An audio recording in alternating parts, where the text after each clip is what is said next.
안녕하세요. 7월 27일 월요일 새벽 예배를 하나님께 올려드립니다. 기도하십니다. 예수님 감사합니다. 흑암에 앉은 백성들을 불쌍히 여기셔서 예수 그리스도를 이 땅에 보내신 주님이 오늘도 우울함의 자리에, 좌절의 자리에, 절망의 자리에, 슬픔의 자리에 앉아있는 우리 성도들을 향하여 빛으로 생명으로 다가오셔서 말씀하시오니 감사를 드립니다. 예수님의 말씀을 붙잡고 일어서게 하시며 평안하게 하시고 승리할 수 있도록 오늘도 역사하여 주시옵소서. 감사드렸고 예수님의 이름으로 기도했습니다. 아멘. 우리 예찬송가 403장, 새 찬송가 303장 나 위하여 십자가에 찬송하십니다. 나 위하여 십자가에 중한 고통 받으사 대신 주는 예수의 사랑하신 은혜요 보배로운 피를 흘려 영영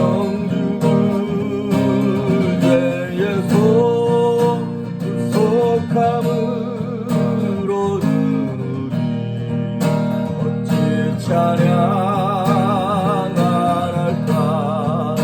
예수 안에 있는 우리 한량없이 즐겁고 주 성령의 위로하니 마음속에 차도다 천국음악 소리 같은 은혜로운 그 말씀 끊임없이 듣는 우리 어찌 찬양할까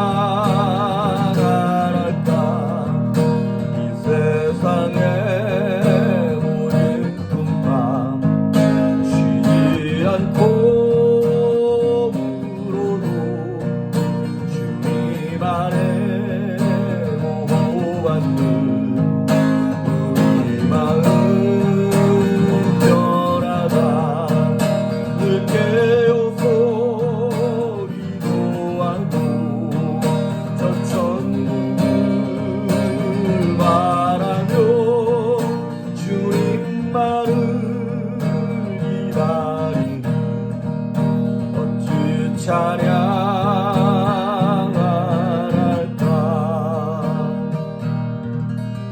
아멘. 오늘 우리에게 주시는 말씀은 마태복음 16장 18절에 있는 말씀입니다. 마태복음 16장 18절에 있는 말씀 봉독에 올립니다. 또 내가 네게 이르노니 너는 베드로라. 내가 이 반석 위에 내 교회를 세우리니 음부의 권세가 이기지 못하리라. 아멘. 오늘 교회에 대해서 말씀을 좀 나누고자 합니다. 베드로에게 말씀하시기를 베드로가 말한 믿음의 고백 위에 교회를 세우겠다는 거예요. 그러니까 교회는 건물이 아니라 믿음의 고백을 한 성도들의 공동체가 교회인 것이죠. 예수님 말씀하시기를 그런데 그 교회는 우리 것이 아니라 내 교회라는 거예요. 예수님의 교회라고 하는 것입니다. 아시다시피 유럽에 있는 많은 교회들이 생명을 잃고 죽어가고 있죠. 저희도 2011년 개척하고 난 다음에 처음으로 여름 단기 선교를 우리 교회가 간 곳이 어디냐면 이제 2012년 여름이었습니다. 지금은 우리가 아리조나에 있는 네이티브 아메리칸들, 그 인디언들을 상대로 선교를 하지만 그 당시에는 저 네바다 위쪽에 리노 옆에 있는 곳에서 첫 선교를 했었습니다. 근데 그 교회가 그 시골에 있는 교회가 130년 됐다는 거예요. 그런데 노인분들만 6명 나오더라고요. 그래서 첫 번째 미션 단기 선교를 하면서 BBS 할 때 정말 어려웠습니다. 교회가 지역사회에서 영향력도 없고 무시받는 그런 모습을 좀 보았습니다. 그것은 그런데 비단 그때 일만 아니라 지금도 마찬가지죠.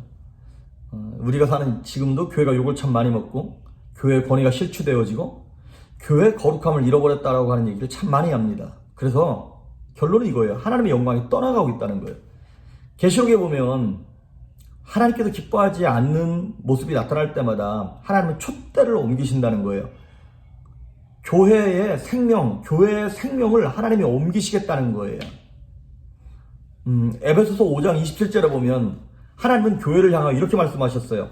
영광스러운 교회로 거룩한 신부처럼 티나 주름 잡힌 것이 없이 거룩하고 흠이 없게 하시려고 하셨다라는 말씀을 하십니다. 교회는 영광스럽다는 거예요. 그리고 영광스러운 게 당연한 거고. 그런데 우리는 그 예수님의 몸인 교회를 내 것인 줄 알고 내 마음대로 교회를 운영하고 교회에 참여했다가 그 하나님의 영광이 떠나버린 결과를 우리가 지금 두 눈으로 보고 있습니다. 하나님께서는 구약에 보면 성막에 임재하셨고 성소에 나타나셨고 그리고 초대교회 와서도 초대교회 그 공동체에 함께 하셨죠. 그런데 지금은 그 영광이 떠난 것을 우리가 몸으로 느낄 정도 아니겠습니까? 초대교회 당시에는 핍박은 받았어요. 하지만 핍박은 받았지만 세상 사람들에게 두려움의 대상이었습니다. 그러니까 세상 사람들이 느끼는 거예요. 자기들하고는 다르다. 사도행전 2장 43절 47절에 보면 사람마다 성도들을 다 두려워했대요. 그래도 하지만 온 백성에게 칭송을 받으니 주께서 구원받는 사람을 날마다 더하게 하시니라. 지금은 그런 영광스러운 모습들이 많이 떠나갔죠. 그럼 어떻게 해야 이 교회의 영광이 회복될 것인가? 교회가 뭐 사회사업, 구제사업 이런 걸 많이 해야 되나? 뭐 그것도 필요합니다. 하지만 그거는 메인이 아닙니다. 그건 본질이 아니에요. 그러면 어떻게 해야 되는가? 여지껏 역사의 뒷모습을 보면 돼요. 역사가 어떻게 왔나? 교회가 부흥될 때마다 가장 강력하게 일어났던 운동이 있었어요. 그것이 뭐냐면 말씀 운동이었습니다. 아멘. 무슨 말이냐면 말씀이 역사가 나타날 때마다 말씀이 강력하게 선포되어질 때마다 그때마다 교회에 부흥이 일어났다라고 하는 것이죠. 평양 대부흥 운동도 결국에는 말씀 운동이었고 아주사에 일어났던 부흥도 말씀 운동이었고 영국의 웨슬리에서 그 웨일즈에서 일어났던 운동도 역시 말씀 운동이었고 사도행전 6장 7절에 보면 하나님의 말씀이 점점 왕성하여져 갔다 그랬어요. 하나님의 말씀이 점점 많이 선포되어지고 강력하게 선포되니까 예루살렘에 있는 제자의 수가 심히 많아지고 심지어 제사장들도 그 복음에 복종했다라고 하는 기록이 있습니다. 에스겔서 47장에 보면 성전 문지방에서 물이 흘러나왔어요. 그러니까 이 생명수가 막 흘러나오니까 이 물이 흘러나는 가는 곳마다 풀이 살아나고 나무가 살아나고 열매를 맺고 지역이 살아났다 이 말이죠.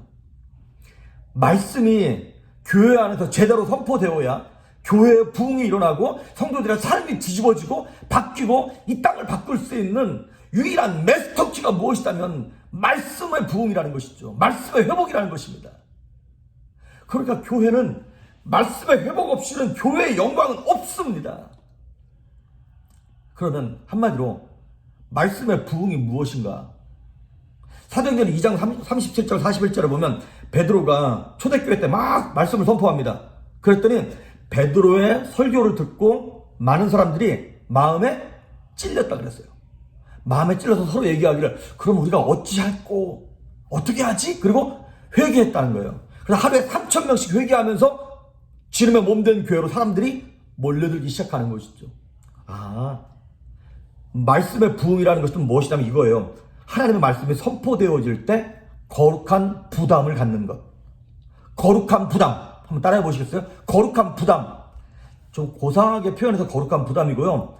우리식으로 쉽게 표현하면 이거예요. 영적 갈등. 말씀을 듣는데 불편해. 그러니까 여러분 은혜 받았다는 게 뭐냐면 눈물 흘린 게 은혜 받은 게 아니에요. 물론 그럴 수도 있겠습니다만은 말씀을 듣는데 이런 거예요. 아니 왜 자꾸 회개하라는 거야. 막 불편하게 부담스럽게. 그러니까 말씀을 들을 때마다 마음에 뭐 하나 얹힌 것처럼 무슨 체한 것 마냥 불편하다. 이 도전을 받고 돌아가야 은혜 받았다는 거예요. 그 말씀의 부흥인 거예요. 영적 갈등, 영적 부담. 우리가 어찌할꼬? 부부가 주일날 예배드리고 난 다음에 여보 우리가 11조 제대로 못했는데 이거 드려야 되나 말아야 되나? 이 갈등이 와야 된다니까요. 아니 내가 연초에 하나님께 결단하기를 하루에 30분씩 기도하기로 결단하긴 했지만 이게 참 쉽지 않은데 해야 되나? 근데 막 목사가 난리를 치면서 하루에 몇 분 밑으로 기도도 안 하는 사람들은 성도도 아닙니다. 막 이런 식으로 불편하게 설교를 해야 이 말씀이 여러분의 심령 가운데 들어가서 불편하다, 막 양심에 찔리고 죄책감을 갖고 어떻게 할까 고민하는 그것이 말씀의 부흥이랍니다. 그런데 우리가 요즘에 그렇게 안 하잖아요. 저도 마찬가지고 요즘 목사들이 이 코로나 바이러스 때문에도 그렇고 물질적으로도 어려우니까 무슨 말씀만 전해요? 위로, 평강. 여러분 하나님 여러분을 사랑하십니다. 잘 될 겁니다. 한택하여 선을 이루실 겁니다. 할렐루야. 여러분의 연약함을 하나님 다 알고 계세요. 이런 거. 물론 그것도 필요합니다. 그런데 그것만 전하고 있잖아요. 저도 마찬가지고. 저도 듣기 싫은 소리 하기 싫어요. 좀 편안한 소리, 축복을 전하고 위로를 전하는 말씀, 그것만 전하는 분이 그분이잖아요. 조엘 오스틴 목사님. 긍정의 힘, 잘 되는 나, 이거 책 쓰신 분. 로버트 슐러 목사님도 마찬가지죠. 파지티브 띵킹, 할 수 있다 하면 해보자. 그 긍정의 복음이, 긍정의 말씀이 성경 안에, 말씀 안에 없다는 것이 아닌데 있습니다. 문제는 뭐냐면 그것만 전한다는 데 문제가 있는 것이죠. 십자가를 안 전하는데 어떻게 부활이 있습니까? 죽음이 없는데 어떻게 부활이 있습니까? 가시관이 없는데 어떻게 면류관이 있습니까? 헌신이 없는데 어떻게 축복이 있습니까? 성경은 그런 사람들을 거짓 선지자라는 거예요. 여러분 제가 지금 조엘 오스틴 목사님 거짓 선지자라고 얘기하는 거 아닙니다. 저도 그렇게 그건 편향되게 전하니까. 예레미야 23장 16절 17절. 예레미야 23장 16절 17절. 네, 그렇게 평안하다 막 이런 것만 전하는 사람들을 향하여 제가 세번역 성경을 한번 찾아볼게요. 세번역 23장 16절 17절. 만군의 여호와께서 이렇게 말씀하셨다. 너희는 그 예언자들이 하는 말에 귀 기울이지 마라. 그들은 너희를 속이고 있다. 그들은 나 여호와에게서 받은 환상을 말하지 않고 자기 마음대로 환상을 말한다. 그들은 나를 멸시하는 사람들에게 너희가 평안할 것이다, 여호와의 말씀이다 라고 말하며 고집을 피우고 자기 멋대로 사는 모든 사람들에게도 너희에게 아무런 재앙도 일어나지 않을 것이다 라고 말한다는 거예요. 딱 지금 우리 아닙니까? 이거 저 아닙니까? 우리 목사들 아니에요? 물론 코로나 바이러스 때문에 위로도 필요하고 평강도 필요합니다. 하나님 은혜가 필요합니다. 그런데 그 위로와 평강은 먼저 온전한 진단이 있어야 됩니다. 우리가 죄인임을 아주 그냥 칼로 난도질을 해서 다 드러내고 난 다음에 우리가 어찌할고 회개하고 난 다음에 그런 다음에 하나님이 위로를 허락하실 겁니다. 평강을 허락하실 겁니다. 이 말씀을 전해야 되는데 그게 안 된다 이 말이죠. 여러분 이렇게 어린아이처럼 위로만 받고 평강의 얘기만 듣잖아요. 마지막 때 예수를 모실 때 7년 대환란 때 예수를 모시기 전에 재난이 임하면 우리 못 버팁니다. 늘 말씀드리지만 예레미야 12장에 보면 야 네가 지금 보행자와 경주해도 못 이기면 나중에 말과 경주해야 되는데 어떻게 감당할래? 마귀는 우리의 연약함을 너무나 잘 알지 않습니까? 사무엘상 4장에 보면 이스라엘 백성들이 블레셋과 전쟁하러 나갔는데 질 것 같은 거야. 그래서 법궤를 들고 전쟁터에 나갑니다. 아니 말씀을 마음에 담아둬야 되는데 형식만 들고 나간 거예요. 나중에 법궤 빼앗깁니다. 법궤 뺏기고 난 다음에 엘리 제사장의 아들이었던 비나스의 아내가 애를 낳다가 그 얘기 듣고 법궤 뺏기고 자기 남편도 죽었다는 얘기 듣고 에나타가 자기 죽어버립니다. 그리고 애를 낳으면서 애 이름을 뭐라 그러냐면 이가봇.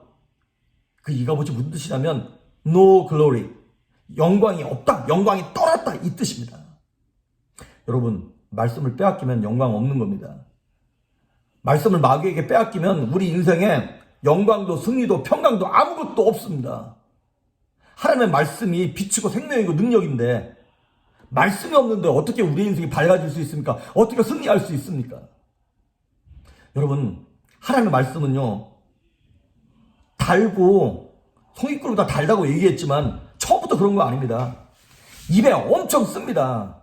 그런데 먹고 나면 몸에 좋은 거예요. 영혼에 좋은 거예요. 그래서 초대교회 성도들이 말씀을 듣고 어떻게 반응했어요? 우리가 어찌할꼬? 우리가 죄인이네. 이렇게 반응해야 정상입니다. 말씀대로 살지 못한 불편함. 그렇게 여러분께서 매주일마다 아니면 새벽 예배 때마다 이 말씀을 듣고 난 다음에 부부끼리 이런 얘기를 해야 돼요. 야, 진짜 불편하다, 힘들다. 이 교회 계속 다녀야 되나 말아야 되나. 이 갈등과 이 고민이 있어야 된다니까요. 좀 쉬운 말씀, 편안한 말씀, 힘과 능력을 전해주는 그 말씀 듣고 싶으면, 그것만 듣고 싶으면 영혼 죽는 겁니다. 저는 여러분을 이해해요. 또 같이 힘드니까. 그런데 마귀는 이해해주지 않습니다. 그리고 하나님도 이해하긴 하지만 섭섭해 하실걸요. 왜냐하면 하나님이 원하시는 거는 거룩한 신부거든요. 예쁜 신부가 아니라 거룩한 신부예요. 엄청 예쁜데 더러워. 신부가 거룩하지 않아. 그러면 안 되잖아요. 여러분, 우리가 은혜도 받고 세상에도 인정받고 그런 건 없습니다. 타협할 수 없습니다. 은혜 받으면서 세상과 타협할 수 없습니다. 아나니아와 삽비라처럼 하나님께 헌금도 어느 정도 적당히 드리고 교회에서도 칭찬받고 사람들한테 칭찬받고 이런 거 없습니다. 에스겔 골짜기에 마른 뼈와 같습니다. 우리 교회는, 저와 여러분은. 근데 그 마른 뼈가 언제 살아났습니까? 에스겔의 대언의 영이 임해가지고 살아나라! 그 하나님의 말씀이 전파되니까 이 뼈 저 뼈가 막 들어맞고 막 심줄이 붙고 살이 붙고 막 생기가 들어감으로 말미암아 그 큰 군대를 이뤘던 것처럼 꼭 좀비와 같은 우리 인생, 생기도 없고 생명도 없고 기쁨도 평강도 없는 우리 인생이 어떻게 살아납니까? 말씀 외에는 방법이 없는 거예요. 어떻게? 말씀에 순종하는 것. 그 불편한 말씀, 부담스러운 말씀. 여러분, 항상 말씀이 감동될 수는 없습니다. 감동되면 순종하기 쉽죠. 근데 항상 그럴 수는 없어요. 그런데 여러분, 감동이 없어도 말씀을 들었으면 결단하셔야 돼요. 감동이 없어도 눈물이 핑 돌고 마음이 찡하는 게 없어도 말씀을 들으면 순종하셔야 됩니다. 마치 뭐 같은 거냐면 이런 거예요. 밥맛이 없어.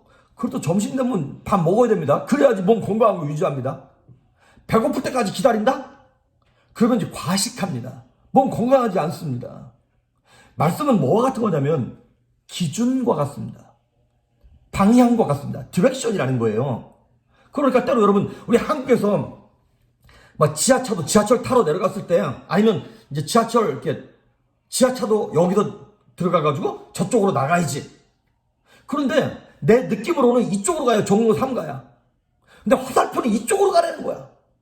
에이, 내 느낌 믿고 이쪽으로 가면요, 엉뚱한 데로 나갑니다. 그런데 내 느낌하고는 정반대긴 하지만 그 화살표를 믿고 가면 이제 종로 3가로 나가는 거예요. 말씀이 그와 같습니다. 내게 감동이 없고 내게 뭐 찡한 것이 없고 막 나 마음을 움직인 것이 없을지라도 말씀이 들려주면 일단 순종하는 거예요. 밥만 없어도 일단 먹는 것처럼. 그러면 하나님은 우리 인생 인도하십니다. 진리로 인도하십니다. 그리고 무엇보다도 마지막 하나 더. 가능한 한 말씀을 들을 때마다 감동이 있고 아멘 그러면 좋겠죠. 근데 마귀는 그렇게 못하도록 우리의 심령을 어떻게 만들까요? 굳게 만듭니다. 굳어지게 만든다는 거예요. 마음을 완악하고 강팍하게. 그러니까 여러분, 하나님 내 심령을 좋은 밭, 겸손한 밭, 가난한 밭으로 만들어달라고 그렇게 기도하셔야 됩니다. 그리고 심령이 굳어지지 않도록 순종하는 훈련을 하셔야 돼요. 순종이 뭐냐면 땅을 기경하는 것입니다. 회개하는 것이 땅을 기경하는 거예요. 늘 기경해놔야 어떤 씨앗이 심겨져도 30배, 60배, 100배로 열매를 맺는 것이지. 그렇습니다. 교회의 영광을 회복하기 위하여, 성도의 영광을 회복하기 위하여 첫 번째, 다른 거 다 차치하고서라도 가장 초점을 맞추고 주목해야 될 것이 바로 이 말씀에 초점을 맞추는 것입니다. 오늘도 저와 여러분에게 주시는 그 부담스러운, 여러분에게 주셨던 예전의 그 감동들을 다시 한번 생각하면서 순종하지 못했던 것들을 다시 한번 하나님의 말씀 앞에 무릎을 꿇음으로 말미암아 말씀에 순종하여서 30배, 60배, 100배로 열매는 여러분들 수 있기를 주의 이름으로 축복합니다. 기도하십니다. 예수님 감사합니다. 완악하고 강팍한 굳은 심령을 예수님의 말씀으로 회개의 빛으로 갈아엎게 하시고 순종하게 하시며 복종하게 하셔서 성령의 열매를 맺을 수 있는 성도들이 될 수 있도록, 성도의 영광이 나타나게 하시고 교회의 영광이 나타날 수 있도록 은혜 베풀어 주시옵소서. 오늘도 승리할 수 있게 간절히 소망하며 예수님의 이름으로 기도했습니다. 아멘.